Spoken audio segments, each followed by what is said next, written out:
അല്ല അമ്മാവൻ തന്നെ പറ. അച്ഛന്റെ വീറും വാശിയും മെയ്വഴക്കവും എല്ലാം പാരമ്പര്യമായി കിട്ടിയത് എനിക്കല്ലേ? അതിൽ അസൂയപ്പെട്ടിട്ട് നാണക്കേട് തോന്നിയിട്ട് വല്ല കാര്യമുണ്ടോ? ഒരു കാര്യമില്ല.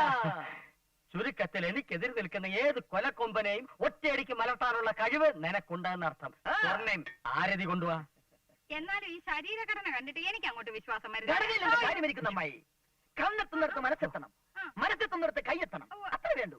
എന്റെ അമ്മാവൻ എതിർ നിൽക്കുന്ന ആളാണെങ്കിൽ ശരി, അവന്റെ തല ഞാൻ കൊയ്യും. മോനെ വെട്ടി ഒന്നും വേണ്ട, വരട്ടിയാ മതി. അങ്ങനെ ഒരു തമ്മേളിരിപ്പുണ്ട്. ആര് ദൈവോ? ആ മച്ചാൻ. സൂക്ഷിക്കണം, ഒറ്റയടിക്ക് രണ്ടുപേരെ കുത്തിക്കൊന്നിച്ച് ജയിലിൽ പോയാലേ. അത് ആരതി. ഒഴി ഒഴി ഒഴി ഒഴി. ഇങ്ങോട്ട് നീങ്ങിയല്ലോ മോനെ. നേരെ നോക്ക്, നേരെ നോക്ക്.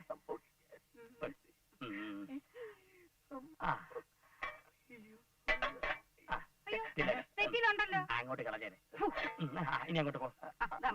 അങ്ങോട്ടല്ല പോനെ, ഇങ്ങോട്ട് പോ. താനും കൂടെ വേണം. തള്ളല്ലേ വീഴും. അഭ്യാസിയാ. കാല് തെറ്റിയതാ. കൂട്ടാ.